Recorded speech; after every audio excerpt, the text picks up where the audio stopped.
Dumbarton Rock, located not far from the bustling industrial centre of Glasgow, was once a prominent hub of the shipping industry during the zenith of the British Empire.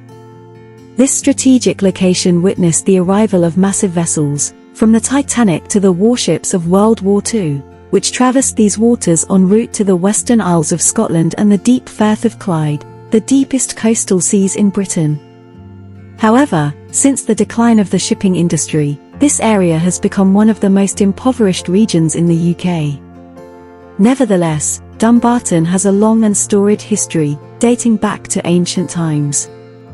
This imposing rock formation served as a fortress, guarding the entrance to the River Leven, where the salt water of the Western Sea met the pristine runoff from Loch Lomond to the north. Its commanding position, perched upon an extinct volcano that was once toweringly tall, made it an unrivaled natural stronghold. Today, the remnants of this ancient fortress still exist in the form of the oldest castle in all of Scotland, a testament to the remarkable antiquity of this place. The history of Dumbarton Rock stretches far beyond the reach of written records, extending into the murky depths of prehistoric times. It is believed to have been a Roman settlement and possibly a stronghold of the long-lost province of Valencia, situated on the edge of the known world after the fall of Rome. In the 5th century, as barbarian empires and mercenary kings vied for control, Dumbarton emerged in the written record as a pirate fortress, serving as a stronghold for a warlike British kingdom that would soon rise to become one of the most formidable powers in the land. The legendary reputation of Dumbarton Rock grew over time, with tales of visits by mythical figures like Merlin and King Arthur, and references by notable figures such as Gildas and Nennius. Archaeological evidence reveals that this place was a hub of prosperity, with the elite enjoying access to goods from the Mediterranean, including items originating from as far away as Constantinople in the distant reaches of Europe. Despite these influences, the culture that thrived here remained uniquely British, with its inhabitants speaking the ancient Brythonic language of their ancestors. By the early 7th century, Dumbarton Rock had become the seat of King Garret, the ruler of Clyde Rock, marking the onset of a literary period that would endure for 200 years. During this time, the citadel became one of the preeminent powers in Britain, rivaling other kingdoms and boasting one of the most impregnable fortresses in the land. By the 9th century, the area around the rock, then known as Old Clute, had become a diverse region, inhabited not only by Britons but also by Irish, Picts, Scots, and English. The sea served as a vital connection, linking islands, rivers, and people, but it also brought conflict and death. In the year 870, a new group arrived in the region, making a lasting impact on Dumbarton Rock's history. The Vikings, sailing up the Clyde in a formidable fleet of dragon-headed longships, laid siege to the fortress. While the people of King Artgal had successfully withstood previous sieges from the north and the south, the Vikings proved to be a different challenge. After 4 months of valiant resistance, the garrison was forced to surrender when the water supply atop the citadel ran dry. This prolonged siege, unprecedented for its time, demonstrated the Vikings' determination and resources. The Britons of Dumbarton Rock faced a harsh reality: a new power had risen on the Irish Sea, one that sought to dismantle British power in the region. The Viking rulers aimed not only for plunder but also to assert their control and supplant the British. According to Irish sources, their attack resulted in the capture and enslavement of Britons, English, and Picts, representing a significant blow to British power in the north. King Artgal and his family may have been among the prisoners, and while his son Riddick survived and established a new kingdom inland at Govan, the region would never be the same. Over time, Scandinavian influences began to take hold, with the once mighty stronghold of Dumbarton Rock left in ruins, its people killed or enslaved. Accounts from later periods even speak of the death of another king, suggesting that many sought refuge within the fortress. Maelgwal, an Irish king from Cashel, is said to have had his back broken on a stone, allegedly at the hands of Aemon, also known as Ivar the Boneless. Aemon Ivar, infamous for his gruesome actions and torture of Christians, had already destroyed two ancient and revered British kingdoms. If he is indeed the same figure as Ivar, it magnifies his impact on British history, as he was possibly the most successful Viking in history. His descendants would continue to play major roles for centuries, immortalized in sagas and even in modern television adaptations. Exploring the true history behind the myths surrounding Dumbarton Rock and its tumultuous past reveals a captivating narrative of power, conflict, and cultural transformation. The tale of Ragnar Lothbrok and his sons has endured for over 1,000 years, captivating audiences across different eras, from medieval mead halls to Victorian high society to modern-day TV dramas. It shares a similar fate with Beowulf, as both stories have been retold and passed down through generations, solidifying their place among the great tales of early medieval literature. Like other legendary narratives, Ragnar's saga evolved over time, incorporating elements from earlier Arthurian legends and Homer's Odyssey, merging various stories into a cohesive whole. For instance, Ragnar's death in the snake pit of Elis bears resemblance to the earlier legend of Graniado's demise in a similar location, demonstrating how stories intermingle and influence each other. Perhaps Ragnar's tale loomed so large that other Vikings, such as Bjorn Ironside, became entangled in its orbit, much like the heroes of Greek mythology became part of the Odyssey and the Iliad. However, amidst the grandeur of the narrative, we must question the truth behind the tale. Storytelling has always held great significance for the Germanic peoples of Northern Europe. Ragnar's story is just one among many in the rich tradition of skaldic poetry, dating back to the enigmatic migration period and even earlier. Though we only have fragmentary hints of earlier stories, such as the Finnsburg fragment and Beowulf, these narratives were likely orally transmitted for centuries before being written down. The written accounts of Ragnar and his sons emerged in the late 12th and early 13th centuries in Iceland, penned by writers like Snorri Sturluson. However, an earlier source from the 9th century is attributed to Brage the Old, as quoted by Snorri. Other scattered hints in historical records suggest the existence of a genuine legend during Ragnar's supposed lifetime. For instance, 11th century writer Adam of Bremen referred to Ivar the Boneless as a son of Lothbrok. While little is known about Ivar's early life beyond what the semi-historical sagas tell us, his epithet, the Boneless, has spurred speculation.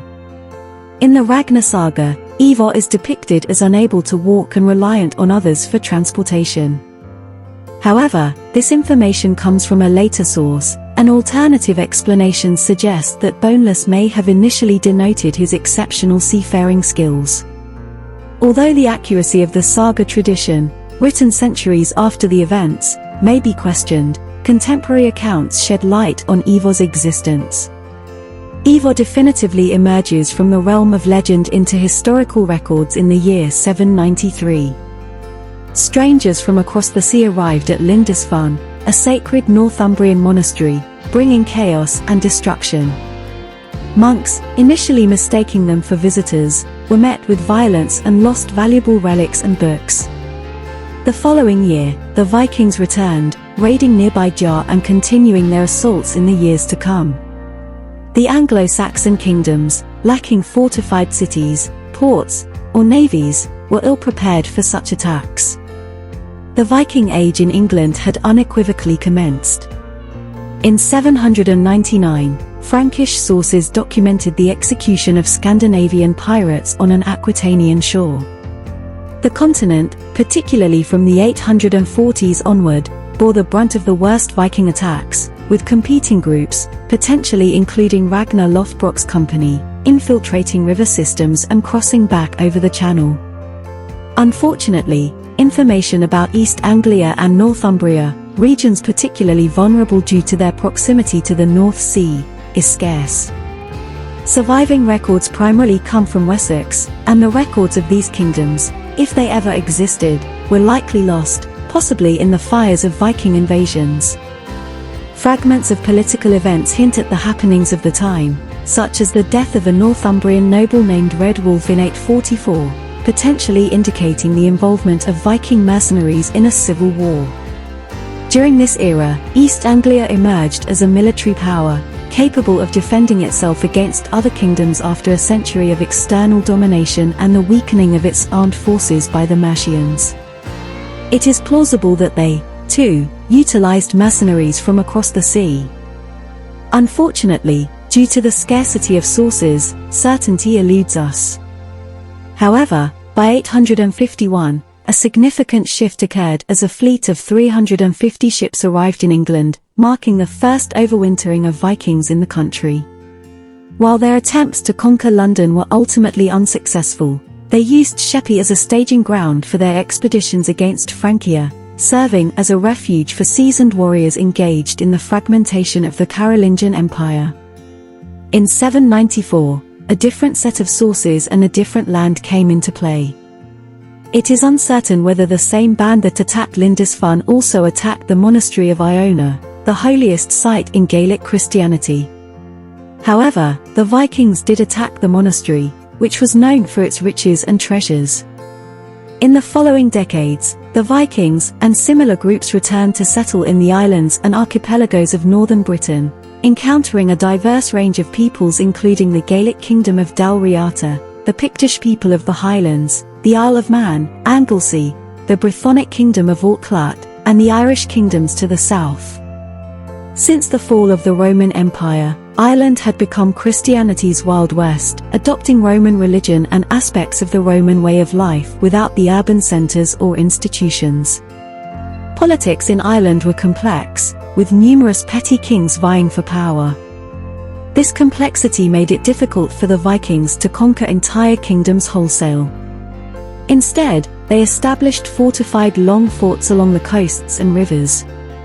By the early 840s, the Viking Age in Ireland was already winding down, as Scandinavians had integrated into the wars and conflicts fought by Irish kings for a generation or more.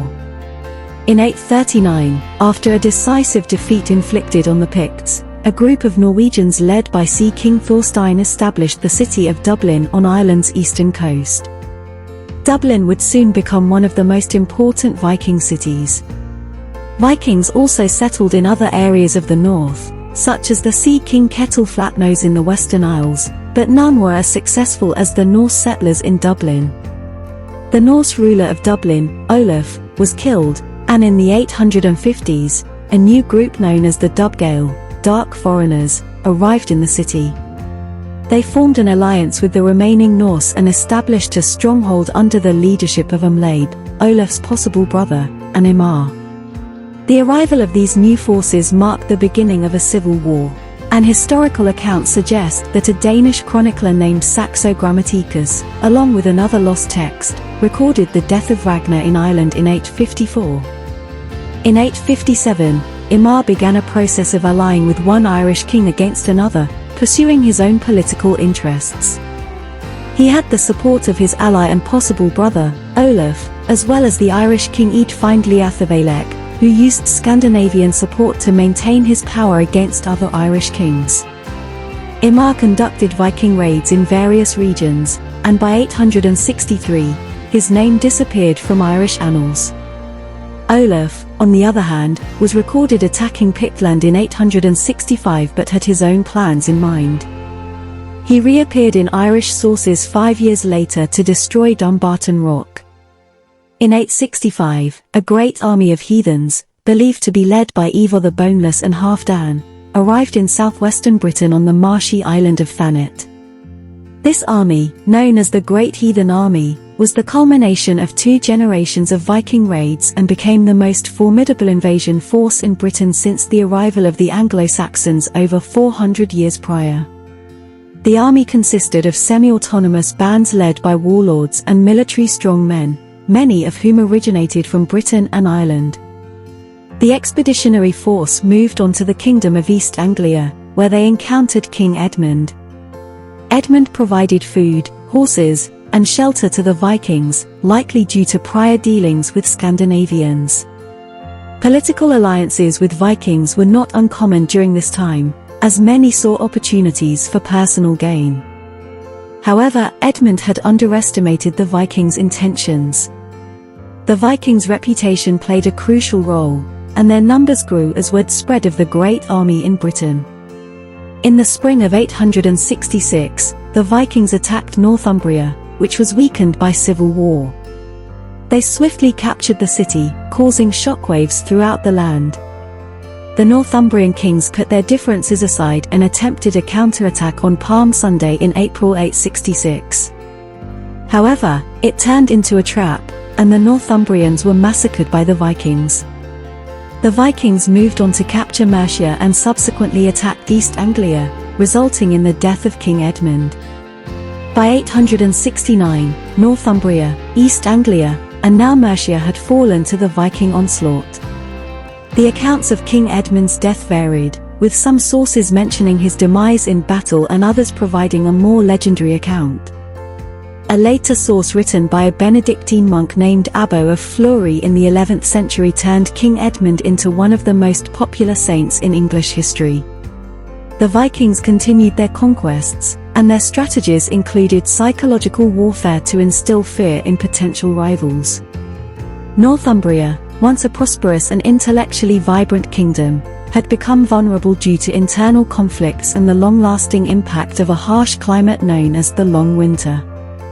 The Vikings took advantage of the situation and successfully captured several kingdoms in a short period, establishing their dominance in the region. Upon learning that Ivar the Boneless, Iva, was returning to his country and offering joint kingship to Edmund in exchange for his survival, Edmund adamantly refuses to negotiate. He insists that he will only consider a deal if Ivar converts to Christianity.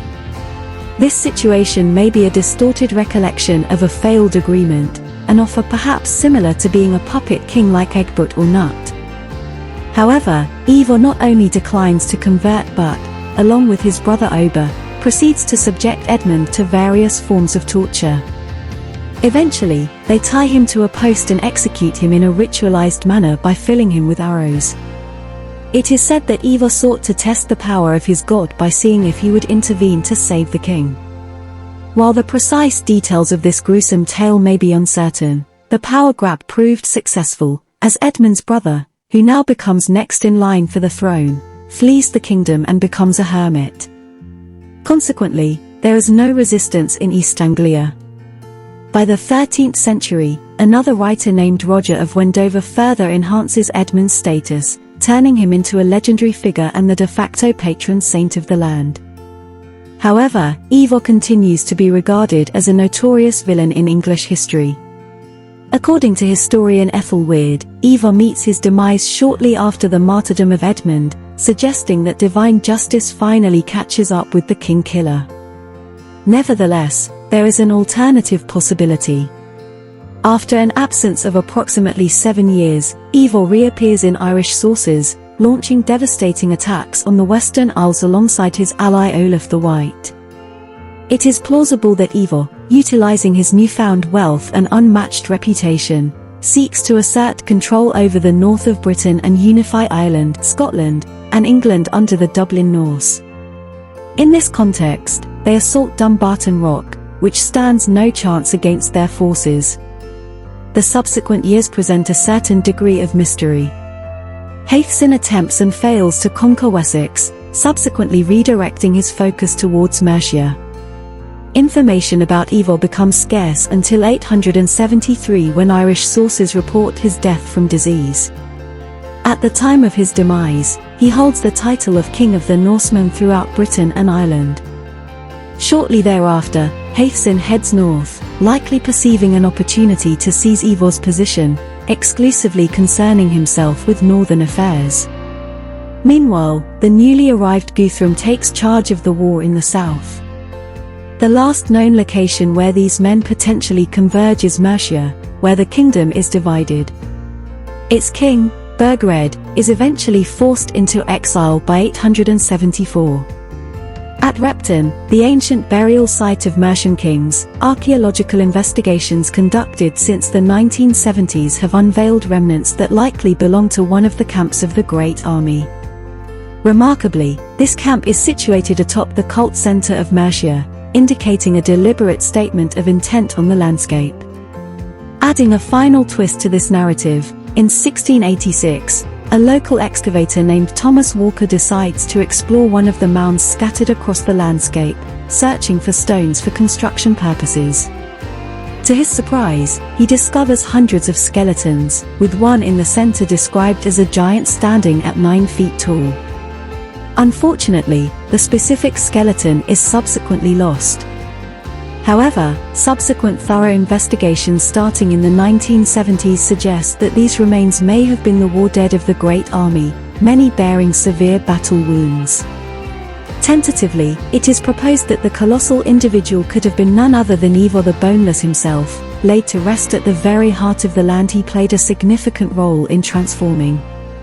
In conclusion, the historical account provided above narrates the complex interactions, power struggles, and eventual fates of Edmund, Ivar the Boneless, and their contemporaries, drawing upon various sources and archaeological discoveries.